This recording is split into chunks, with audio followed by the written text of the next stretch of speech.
Hey, warming up. We're going to do a bunch today. Pascal's triangle, 118. This is easy, and it's a dynamic programming playlist. So we're going to try to solve it with dynamic programming. Give me an integer, num rows. Return the first num rows of Pascal's triangle. Okay, so in Pascal's triangle, each number is the sum of the two numbers directly above it, as is shown. So, yeah, this is dynamic programming in a way because you're trying to accumulate those sub-problems in order to make your final solution. But in this one, it's kind of even more obvious. You don't really have to worry about doing the sub-problems because you're forced to do that because you have to return those sub-problems. And, what was it, with Pascal's triangle, it's necessary. The whole point of a problem is that it's the two answers beforehand. So we're going to say, we're going to have rows, and rows is going to be this array. Now we're going to return rows at the end. Now the one thing, some of these, they need sort of, some of these, problems that build on their prior selves need sort of an ignition switch.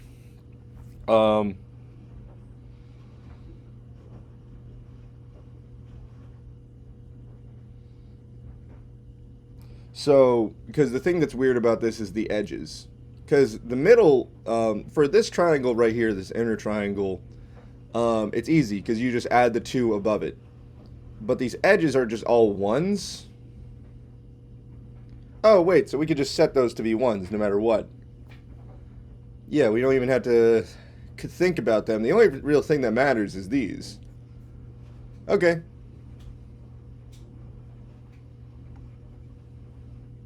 Cool.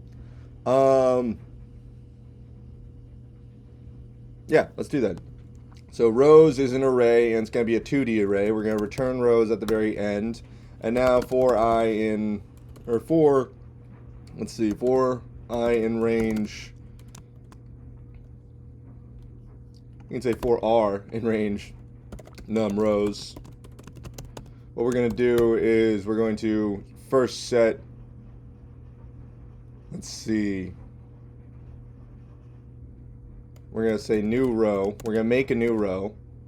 All right. And if that new row, and that's going to be that. And at the end, we're going to append it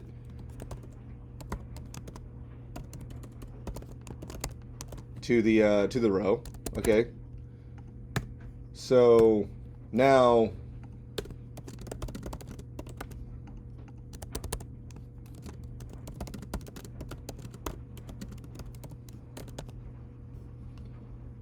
okay,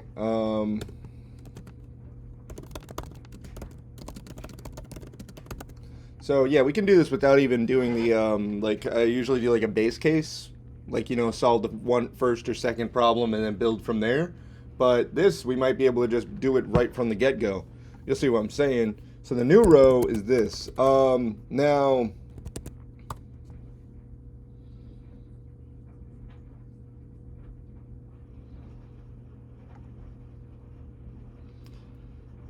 let's see. I think what we're going to do is we're going to give it initial values.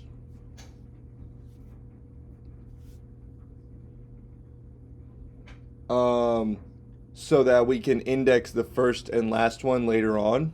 Well, before we solve the middle ones. Because we know that the first and last one are going to be ones.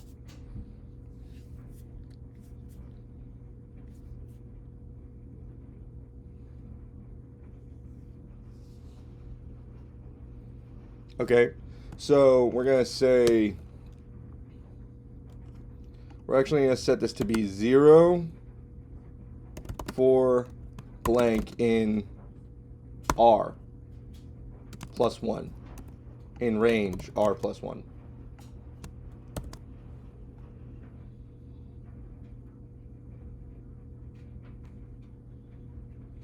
So the reason why is because we know we're never going to have 0 in Pascal's triangle. And we want to set those zeros because we're going to index certain parts of the array, and it's hard to. What I want to do is basically set the first and last one to be a 1, and then solve the middle ones. And we can't really access the last one. You can't be like, okay, now make a new array and set the last one, set the 10th index to be 5. And they're going to be like, whoa, what's the middle ones? So, yeah, it's establishing the size of the array. Okay. Also, it makes it so that instead of changing the size of the array for everything that we add, we change the, instead of changing the size of the array, we just change the values in the array, which is a bit faster. Because you don't have to change the pointers in those arrays. You just change the values. Okay, so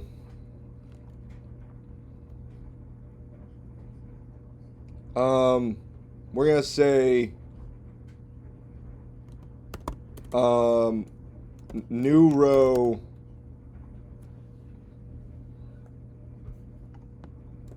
new row 0 and new row, let's see, -1 should give us the last one.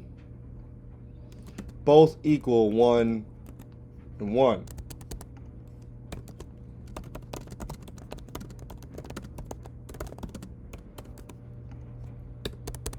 If there's anything else,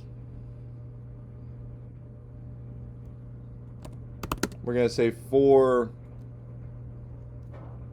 I don't know, cell in range. And then here's the thing, we can avoid the first and last one by saying in range 1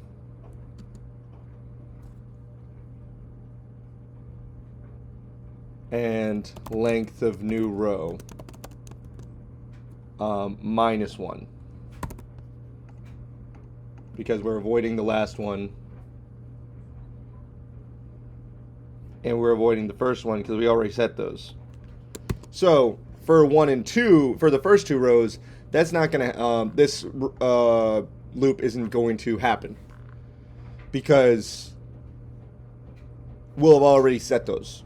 Well, yeah, those for those first 2 rows, this loop isn't going to happen because it won't have those. Because for the first, let's say for the second row, we have, it's going to be new row 0 and new row 1. So it's going to say for cell in range 1 to length of new row, which is 2, -1, exclusive. So it's going to be 1 to 0. So that's not, or yeah, not 1 to 0, but that's not going to execute. It will execute once we get to the third loop and we have to solve for this 2. We're going to do for cell in range 1, length of row, which is 3, minus, actually we don't even need to do length of row. We could just do R, couldn't we? Because that's, yeah, because the new row is the length R plus 1, and then we're subtracting 1. Yeah. For cell in range 1 to R. So for row 3, it's going to be 1. Yeah, it's going to be the first index 1 to R, which for the set will be 2 exclusive. So it's, yeah, it'll run 1 iteration just for that middle one. Okay. Now we're going to set new row cell equals rows. Let's see. Actually, why don't we cache the prior row?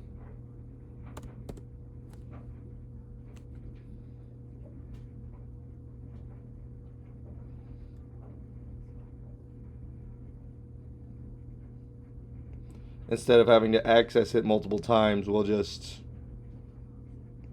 no, it's fine. New row cell equals rows R -1.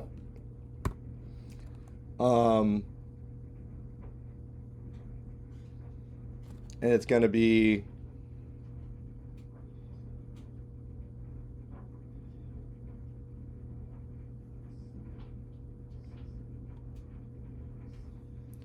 let's see, for this right here, this is going to be index 1, and that's going to be adding together 0 and 1.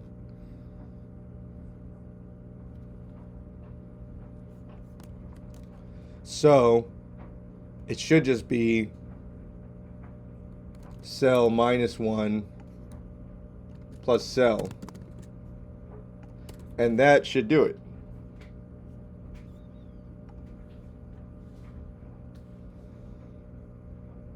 And come on, give me a good runtime, please. Oh, that's not a good runtime. Okay, how can we make this faster?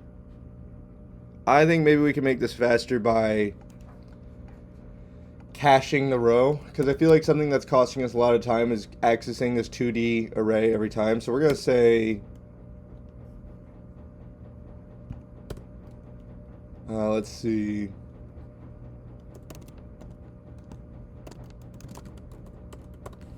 We're going to give that a little placeholder, and we're going to say if R is greater than 2, no, if R is greater than 1, then previous row equals R minus 1. No, is rows R minus 1. Okay, because that way we're not accessing it twice for every iteration.